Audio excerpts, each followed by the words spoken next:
بسم اللہ الرحمن الرحیم بفضلہ تعالی الحمدللہ۔ آج متول کے سبق کا آغاز کر رہے ہیں۔ اللہ عز و جل اس کتاب کے مفاہیم و مطالب، اس کے تراجم کو صحیح معنوں میں سمجھنے اور دین اسلام پر عمل کی توفیق عطا فرمائے۔ الحمدللہ افتتح کتابہ بعد التیمم بالتسمیہ بحمد اللہ سبحانہ و تعالی۔ تمام تعریفیں اللہ عز و جل کے لیے۔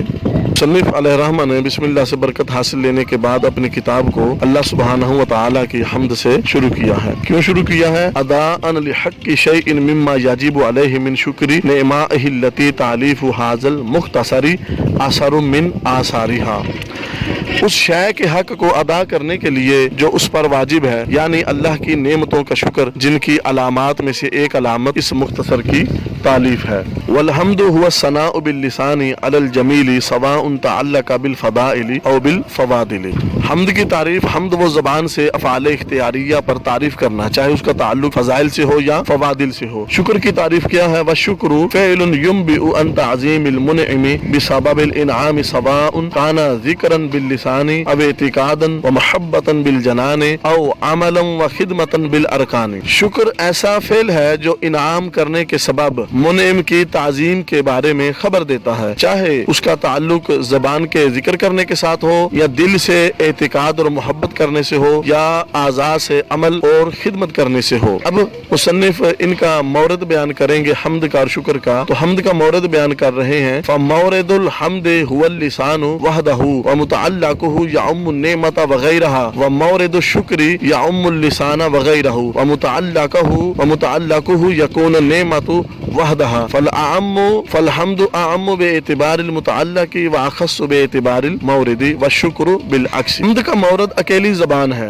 مورد کہتے ہیں وارد ہونے کی جگہ جہاں سے حمد کا صدور ہوتا ہے۔ حمد کا مورد اکیلی زبان ہے اور اس کا تعلق نعمت اور غیر نعمت دونوں کو ہوتا ہے، یعنی حمد جو ہے وہ نعمت کے مقابلے میں بھی ہوتی ہے اور غیر نعمت کے مقابلے میں بھی ہوتی ہے، اور شکر کا مورد زبان اور غیر زبان دونوں ہے اور اس کا تعلق اکیلی نعمت سے ہے، یعنی شکر جو ہے وہ ہمیشہ نعمت کے مقابلے میں ہوتا ہے، تو حمد متعلق کے اعتبار سے عام ہے اور مورد کے اعتبار سے اخص یعنی خاص ہے، اور شکر عکس ہے۔ عکس کا کیا مطلب کہ یعنی شکر متعلق کے اعتبار سے خاص ہے اور اپنے مورد کے اعتبار سے عام ہے۔ ومن ها هنا تحقق تصادقهما في الثناء باللسان في مقابلة الإحسان وتفارقهما في صدق الحمد فقط على الوصف بالعلم والشجاعة۔ یہاں حمد اور شکر دونوں احسان کے مقابلے میں زبان سے تعریف کرنے میں صادق آئیں گے اور دونوں اس میں جدا ہوں گے کہ شجاعت اور علم کے مقابلے میں وصف پر تعریف کرنے میں فقط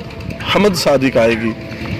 وصدق الشکر فقط علی الثناء بالجنان فی مقابلۃ الاحسان، اور احسان کے مقابلے میں دل سے تعریف کرنے پر فقط شکر صادق آئے گا۔ سامعین، مصنف رحمۃ اللہ تعالی علیہ نے اپنی اس کتاب کا آغاز افتتح کتابہ بعد التیمم سے غرض شارح علامہ سعد الدین تفتازانی رحمۃ اللہ تعالی علیہ اعتراضات کے جواب دینا چاہتے ہیں۔ معترض نے یہ اعتراض کیا ہے کہ یہ کتاب جو ہے یہ فن بلاغت کی ہے، تو مصنف کو چاہیے تھا کہ کتاب کو فوراً ایسے مسائل سے شروع کرتے کہ جن کا تعلق فن بلاغت کے ساتھ ہوتا، معانی کے ساتھ ہوتا، بیان کے ساتھ ہوتا، بدیع کے ساتھ ہوتا، تو علم بلاغت کے چند مسائل ذکر کر دیتے تاکہ مضمون کتاب کی طرف آگاہی ہو جاتی، واقفیت ہو جاتی، طالب کے لیے آسانی پیدا ہو جاتی۔ جبکہ مصنف رحمۃ اللہ تعالی علیہ اپنی کتاب کا آغاز تسمیہ و تحمید سے کر رہے ہیں، تو یہ اشتغال بما لا یعنی ہے۔ اشتغال بما لا یعنی کسے کہتے ہیں؟ کہ ان اشیاء اور ان چیزوں کی طرف مصروف ہو جانا کہ جن میں مصروفیت اختیار کرنے سے کسی قسم کا کوئی فائدہ نہیں ہے، یعنی ان چیزوں میں مصروف ہو جانا جو لا یعنی ہے، لا مقصود ہیں۔ تو اس کا جواب شارح دے رہے ہیں کہ بسم اللہ الرحمن الرحیم کا ذکر مصنف رحمۃ اللہ تعالی علیہ نے اس لیے کیا ہے کہ تصنیف کے شروع میں اللہ کے اسم پاک سے برکت حاصل ہو جائے، اور تحمید یعنی الحمدللہ کو ذکر اس لیے کیا ہے کہ اس کتاب کے لکھنے پر، جو اس کتاب کی تصنیف کی جو اللہ عز و جل نے مصنف کو توفیق دی ہے، تو اس توفیق الہی پر مصنف اللہ کا شکر ادا کر رہے ہیں، اور وہ شکر مصنف پر واجب تھا تاکہ وہ اپنے اس واجب کو ادا کرنے کے لیے اللہ کی تحمید بیان کر رہے ہیں۔ تو تسمیہ و تحمید کے ذریعے برکت حاصل کرنا یا شکر ادا کرنا یہ کبھی بھی اشتغال بمالا یعنی نہیں ہے۔ حمد کی تعریف اور شکر کی تعریف۔ حمد کی تعریف حمد کسے کہتے ہیں؟ والحمد هو الثناء علی اللسان سے شارع رحمت اللہ تعالی علیہ حمد کی تعریف بیان کر رہے ہیں۔ مصنف نے الحمدللہ اللہ کی حمد بیان کرنے کے لیے کہا ہے، لیکن شارع نے لفظ حمد کو لے کر اس کی تعریف ذکر کرنا شروع کر دیا۔ ایسا کیوں کیا ہے؟ مصنف کا کلام جو تھا نا الحمدللہ یہ ایک قضیہ ہے، اور اس سے حاصل ہونے والا جو علم ہے وہ تصدیق ہے، اور تصدیق کے لیے ہمیشہ تصورات ثلاثہ یعنی محکوم علیہ کا تصور، محکوم بہی کا تصور اور نسبت کا تصور ضروری ہوتا ہے، اور تصدیق جو ہوتی ہے وہ ان تصورات ثلاثہ پر موقوف ہے، اور تصورات ثلاثہ تصدیق کے لیے محکوم علیہ ہیں، اور محکوم علیہ کی جب تک معرفت نہ ہو، پہچان نہ ہو، کبھی بھی محکوم کی معرفت ہو ہی نہیں سکتی۔ لہٰذا جب تک قضیہ کے اجزاء کی پہچان نہ ہوگی تب تک قضیہ کی معرفت حاصل نہیں ہوگی۔ سو اس لیے شارع رحمت اللہ تعالی علیہ علامہ سعد الدین رحمت اللہ تعالی علیہ نے قضیہ کی پہچان کے لیے حمد کی تعریف کو بیان کیا ہے۔ حمد کی تعریف زبان سے کسی اختیاری خوبی پر تعریف بیان کرنا۔ اب یہ جو تعریف ہو رہی ہے یہ چاہے اختیاری خواہ وہ اختیاری خوبی غیر کی طرف متجاوز ہو یا نہ ہو، یہ حمد کی تعریف ہے۔ حمد کی تعریف میں دو چیزیں بیان ہوئی ہیں، ایک فضائل اور دوسری فوادل۔ فضائل فضیلت، فضیلہ کی جمع ہے، اور فضیلت وہ ہوتی ہے جو غیر کی طرف متجاوز نہ ہو، جیسے عالم کا علم اور شجاع کی شجاعت۔ تو عالم کے علم کی جو فضیلت ہے یہ دوسرے کی طرف منتقل نہیں ہوگی، وہ ایک ہی ذات کو فضیلت برقرار رہے گی۔ ایک بندہ زید اس کا وہ شجاع ہے، اب اس کی یہ بہادری، یہ صفت، یہ خوبی کسی دوسرے میں متجاوز نہیں ہو سکتی، یہ اسی میں ہی پائی جائے گی۔ اور فوادل یہ فاضلہ کی جمع ہے، اور فاضلہ وہ چیز جو غیر کی طرف متجاوز ہو، جیسے مال ہے، دولت ہے، تو یہ دوسرے لوگوں کے پاس بھی تجاوز کرتا رہتا ہے۔ معترض نے پھر اعتراض کر دیا کہ حمد کی یہ جو تعریف ہے یہ اپنے تمام افراد کو جامع نہیں ہے، کیونکہ یہ اس حمد پر صادق نہیں آ رہی جو اللہ عز و جل نے اپنی حمد بیان فرمائی ہے، کیونکہ اس تعریف میں باللسان کی قید ہے، حالانکہ اللہ عز و جل زبان سے پاک ہے اور یہ زبان اللہ کے لیے ثابت ہی نہیں ہے۔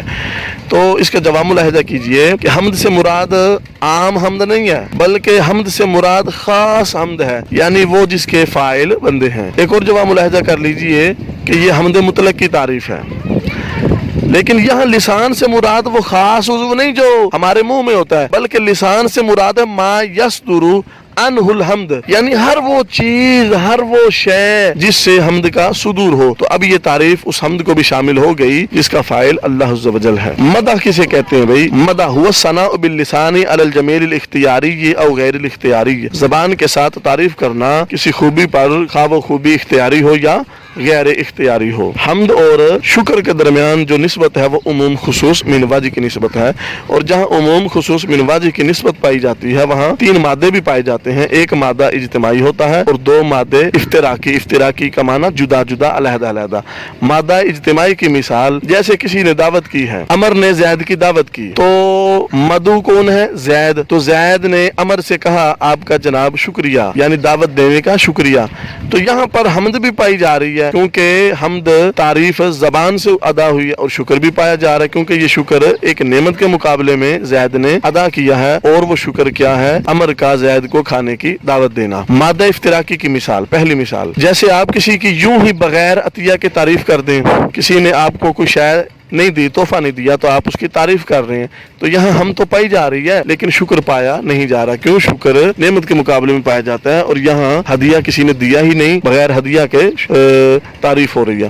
دوسرے اشتراکی کی مثال کہ آپ نے مجھے کتاب دی اور میں نے اس کے بدلے ہاتھ سے آپ کی تعظیم کر دی ہے، تو اس میں شکر پایا گیا ہے لیکن حمد نہیں پائی گئی۔ شکر کیسے پایا گیا کہ بھی مجھے کتاب کسی نے دی ہے، تو یہاں حمد نہیں پائی جا رہی۔ اعتقاد کے ساتھ محبت کا لفظ لگایا گیا ہے، حالانکہ اعتقاد بغیر محبت کے بھی پایا جاتا ہے، جیسا کہ اللہ عز و جل قرآن پاک میں فرماتا ہے یعرفونہ کما یعرفون ابناءہم، تو کفار کو آقا دو جہاں صلی اللہ علیہ وسلم کا یقین تو تھا مگر کفار کو حضور سے محبت نہیں تھی۔ تو اگر تعریف میں اگلے کے کمال کا اعتراف تو ہو مگر محبت نہ ہو تو وہ تعریف شکر نہ ہوگی، لہذا شکر بلکہ اعتقاد کے ساتھ محبت ضروری ہے۔ عمل بالارکان کے ساتھ خدمت کا لفظ لگایا ہے، کیونکہ اگر عمل بالارکان ہو مگر خدمت نہ ہو بلکہ اجرت ہو، مزدوری کے بدلہ میں ہو، تو یہ شکر نہیں ہوگا، اس لیے کہ خدمت کا اضافہ کیا ہے تاکہ تعریف غیر شکر پر صادق نہ آئے۔ مورد اور متعلق کا کیا معنی ہے؟ مورد کا معنی ہے صدور کی جگہ، جہاں سے کسی شے کا